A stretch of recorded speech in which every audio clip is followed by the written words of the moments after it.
नौजवानों झूम के दरूद पाक पढ़ो तो आगे अर्ज करूं अल्लाहुम्मा सल्ली अला सय्यदना मौलाना मादिनिल जूद वल करम मंबाइल कलम वल हिल्म हिकम बारिक व सल्लिम सलातो सलामन अलैका या रसूल अल्लाह सलातो सलामन दाइमन अलैका या हबीब अल्लाह सल्लल्लाहु तआला अलैहि वसल्लम। अरे दरूद पढ़ने से कतराते हो?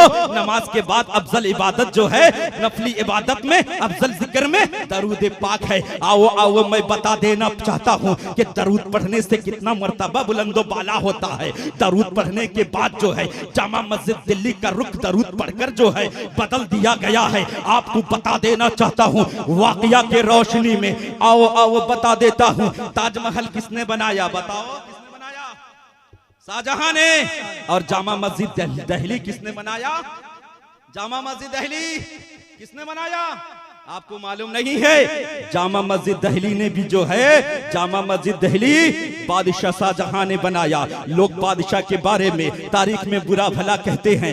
जब बादशाह शाहजहां ने जब सोचा कि मैं खुदा का घर बनाऊं, मैं मस्जिद दुनिया में जमीन पर मस्जिद बनाऊं, अल्लाह का घर इबादत खाना बनाऊं, इबादत की जगह बनाऊं, तो लोगों को जमा किया, इमामों को जमा किया, पीर को जमा किया, मुफ्ती को जमा किया, नेक लोगों को जमा किया। गारे ईंटे और मस्जिद बनने में जो चीज की जरूरत थी सारी चीज जमा कर लिया गया। जमा करने के बाद जब इकट्ठा हो गया होने के बाद बादशाह शाहजहां ने ये शर्त रखा, इस मस्जिद की बुनियाद वही शख्स रखेगा जो पूरी जिंदगी में तहज्जुद नहीं छोड़ा। क्या ये शर्त रखा? नहीं नहीं, ये शर्त भी नहीं रखा। क्या पूरी जिंदगी में जिसने नमाज कज़ा नहीं की वही रखेगा? नहीं नहीं, ये शर्त भी नहीं रखा। बादशाह शाहजहां ने शर्त ये रखा कि जो है इस मस्जिद जामा मस्जिद की बुनियाद इसकी भीत वही शख्स रखेगा जिसने पूरी जिंदगी में असर की सुन्नत नमाज नहीं छोड़ी।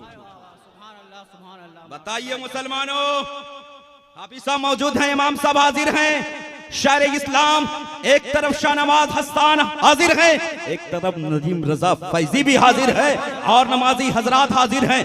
बताइए अब सुन्नत असर की नमाज जो सुन्नत है वो सुन्नत गैर मौक़िदा है। पढ़ेंगे सवाब, नहीं पढ़ेंगे गुनाह नहीं, बल्कि पढ़ेंगे तो सवाब, छोड़ दे तो गुनाह नहीं, ये गैर मौक़िदा है। तो इमाम जो है बादशाह शाहजहां ने क्या शर्त रखा? इस मस्जिद की बुनियाद वही शख्स रखेगा जिसने पूरी जिंदगी असर की सुन्नत नमाज नहीं छोड़ी। तो उसके बाद जो है एक दिन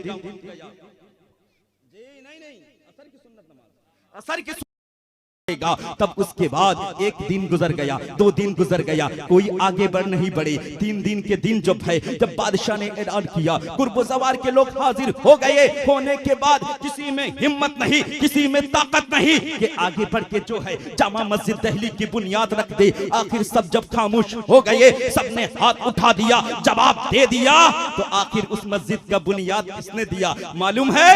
वो कोई और नहीं, बादशाह शाहजहां खुद।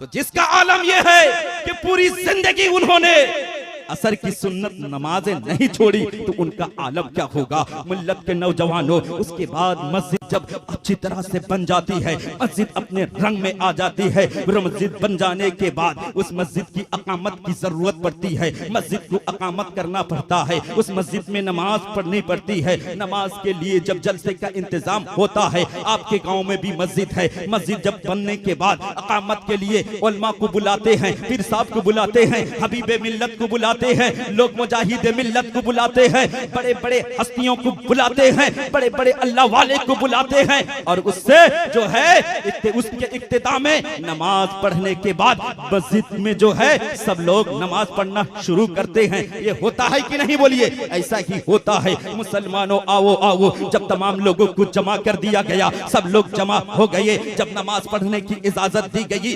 मुफ्तियाने किराम को बुलाया गया, उलमा को बुलाया गया, मुफक्किर को बुलाया गया, तो तमाम लोग जब मस्जिद के अंदर दाखिल हुए, होने के बाद मुफ्तियाने किराम ने जब मस्जिद को देखा, देखने के बाद ये फतवा दे दिया, साबिर भाई याद रखो, उन्होंने फतवा दिया कि इस मस्जिद में नमाज जायज नहीं है, इस मस्जिद में आप नमाज नहीं पढ़ सकते। वजह क्यों नहीं पढ़ सकते? न इस मस्जिद का रुख जो है, इस मस्जिद का रुख जो है खाने काबा के तरफ नहीं है, इसके रुख जो है दूसरी तरफ है। जिसका रुख, जिस मस्जिद का रुख खाने काबा के तरफ ना हो, उस मस्जिद में नमाज पढ़ना पढ़ना जायज नहीं है। अल्लाह अल्लाह, बादशाह ने, शाहजहां बादशाह ने इतनी शान और शौकत के साथ कमोबेश 1 लाख लोग एक साथ नमाज पढ़ सकते हैं, इतनी बड़ी मस्जिद उन्होंने बनाया। बनाने के बाद अल्लाह अल्लाह, बादशाह की जो है इतनी बड़ी मस्जिद बनने के बाद उन्होंने बनाया, लिहाजा उलमाए किराम, मुफ्तियाने किराम उस पर फतवा दिया कि इसमें नमाज जायज नहीं है। उसके रुख दूसरी तरफ बदल गया है। अब क्या किया जाए? मस्जिद तोड़कर तो नहीं बनाया जा सकता। तब करंट का जमाना नहीं था, तब मशीनरी की जमाना नहीं थी, तो किस तरह से जो है अब मस्जिद तो करे क्या करे। इसी तरह जो है बादशाह शाहजहां रात भर रोते रहे, तड़पते रहे, बिलखते रहे। बादशाह शाहजहां रोते रोते जब आंख लग गई, या अल्लाह करूं तो करूं क्या करूं, नबी पर दरूद और सलाम पढ़ते पढ़ते जब सो गए, सोना ही था कि वो तो सो रहे थे, लेकिन उसका किस्मत का मुकद्दर का सिकंदर जाग रहा था। उसकी ख्वाब में आपके नबी, हमारे नबी, सारे आलम के नबी अहमद मुस्तफा मोहम्मद रसूलुल्लाह सल्लल्लाहु ताला अलैहि वसल्लम उसकी ख्वाब में आते हैं, उनकी ख्वाब में आते हैं। आने के बाद नबी ये पाक फरमाते हैं, ऐ बादशाह शाहजहां क्यों रो रहा है? रोने की वजह क्या है? ना आका सल्लल्लाहु ताला अलैहि वसल्लम में जब आप आ गए हैं तो मेरे मसले का हल भी कर दीजिए। मैंने इतनी मेहनत के साथ जामा मस्जिद दहली बनाया, लिहाजा उलमाए किराम, मुफस्सिरीन किराम, मुफ्तियाने किराम ने फतवा दिया इस पर नमाज जायज नहीं है। या रसूल अल्लाह, करूं तो करूं क्या करूं, करूं तो करूं क्या करूं। मेरे नबी अगर चाहते तो उसके मसले का हल कर देते कि या नहीं। जिनके उंगली के इशारे से डूबा हुआ सूरज पलट आया, जिनके उंगली के इशारे से करोड़ों मील दूर रहने के बाद चांद ने अपना सीना जो है चाक कर लिया, जिनके उंगली के इशारे से जो है कंकरी ने कलमा पड़ा, जिन्हों की उंगली के घाई से पानी का चश्मा जारी हो गया। नबी अगर चाहते तो कर देते। लिहाजा नबी ने कहा, ऐ बादशाह शाहजहां मत घबरा, मत रो, तेरे इस मसले का हल मेरा एक अदना सा गुलाम करेगा, मेरा ये गुलाम तेरे इस मसले का हल कर देगा। तो कहां बादशाह और मसले बादशाह का मसले का हल इस नबी के अदना गुलाम करने वाला नबी का गुलाम करेगा। तो उस नबी का गुलाम का नाम क्या है? तो नबी ये पाक ने कहा कि ऐ बादशाह शाहजहां, जा तेरे दिल्ली से जो है 100 किलोमीटर के दूरी पर एक धोबी रहते हैं, एक धोबा रहता है जो कपड़ा धोया करता है, काम उसका कपड़े धोने का, लेकिन उसका मकाम इतना बुलंद बाला है कि वो तेरे मसले का हल कर देगा। तू उसके सामने चला जा।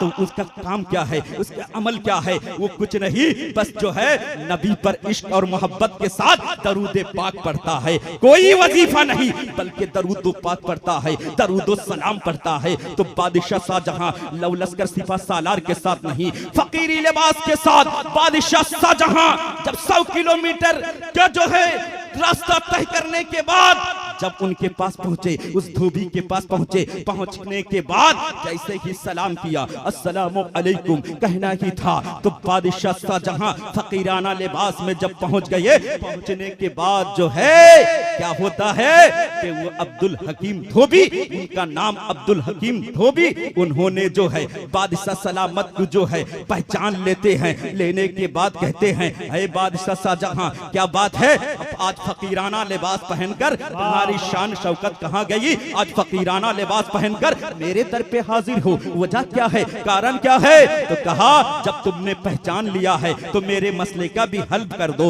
इसलिए कि मैं आया नहीं, नबी ये पाक ने मुझे भेज दिया है। मैं आया नहीं, नबी ये पाक ने भेजा है। इतने कहने के बाद जो है जैसे ही नबी ये पाक का नाम को सुना, वो आशिक मचल जाता है और जारो कतार रोने लगता है। कहता है, बादशाह सलामत जल्दी बताओ क्या है तुम्हारा मसला?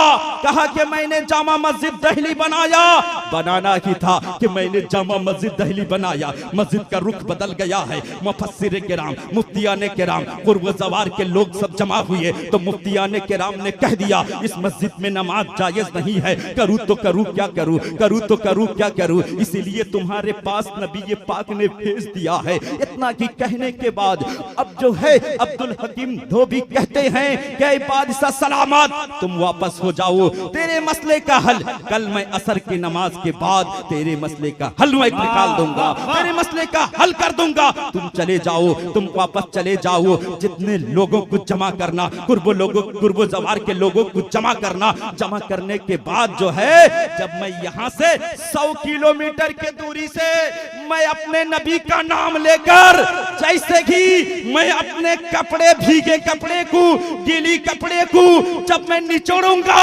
तुम्हारा मसले का हल होता नजर आएगा, तुम्हारे मसले का हल हो जाएगा। इतना ही कहने के बाद बादशाह सलामत, माशाअल्लाह, बादशाह सलामत जो है जैसे ही वापस दिल्ली पहुंचते हैं, कुर्बो जवार के लोगों को जमा करते हैं, उन्हीं मुफ्तियाने किराम को बुलाते हैं, उलमाए किराम को बुलाते हैं, हुफ्फाज को बुलाते हैं, आलिम को बुलाते हैं। सब लोग जमा हो जाने के बाद पूछते हैं बादशाह सलामत बात क्या है? ना रुक जाओ, अभी कुछ ही देर में ये मस्जिद का रुख जो है खाना काबा के तरफ हो जाएगा। ना वो कैसे होगा, ना अभी देखना अपने सर के आंखों से। जिसके बाद जब सूरज गुरूब होने वाला ही था, चंद ही घंटे, चंद मिनट रह चुका था, रहने के बाद असर की नमाज के बाद 100 किलोमीटर की दूरी से, जब सैटेलाइट का जमाना नहीं था, ईयरफोन का जमाना नहीं था, मोबाइल का जमाना नहीं था, फेसबुक का जमाना नहीं था, 100 किलोमीटर के दूरी से नबी का गुलाम एक दूसरे गुलाम को आवाज दे रहा है, बादशाह शाहजहां को आवाज दे रहा है कि ऐ बादशाह शाहजहां अब तुम तैयार हो जाओ। तो बादशाह शाहजहां ने कहने लगे कि उलमाए किराम, मुफस्सिर किराम, मुफ्तियाने किराम, इस मस्जिद की तरफ देखो, अब इस मस्जिद की रुख कितने पर आने पर इस पर नमाज जायज हो जाएगी, जरा बताना। इतना ही कहने के बाद उधर से 100 किलोमीटर दूरी से नबी का गुलाम, अदना गुलाम कपड़े को भिगोता है। भिगोने के बाद अल्लाह रब्बु मुहम्मदीन सल्लल्लाहु अलैहि वसल्लम, नहनु इबादो मुहम्मदीन सल्लल्लाहु अलैहि वसल्लम कहकर जैसे ही कपड़े को निचोड़ने लगता है, इधर जामा मस्जिद का रुख बदलने लगता है। जैसे ही कपड़े को निचोड़ता है, इधर जामा मस्जिद दिल्ली का रुख बदलने लगता है। जैसे ही कपड़े को निचोड़ता है, इधर जामा मस्जिद दिल्ली का रुख बदलने लगता है। तो 100 किलोमीटर दूरी से अब्दुल हकीम धोबी, अब्दुल हकीम रहमतुल्लाह अलैह बादशाह शाहजहां से कहते हैं, ऐ बादशाह शाहजहां तू पूछ उलमाए किराम को और घुमाऊं क्या, और कितने घुमाने से खाना काबा के तरफ हो जाएगा।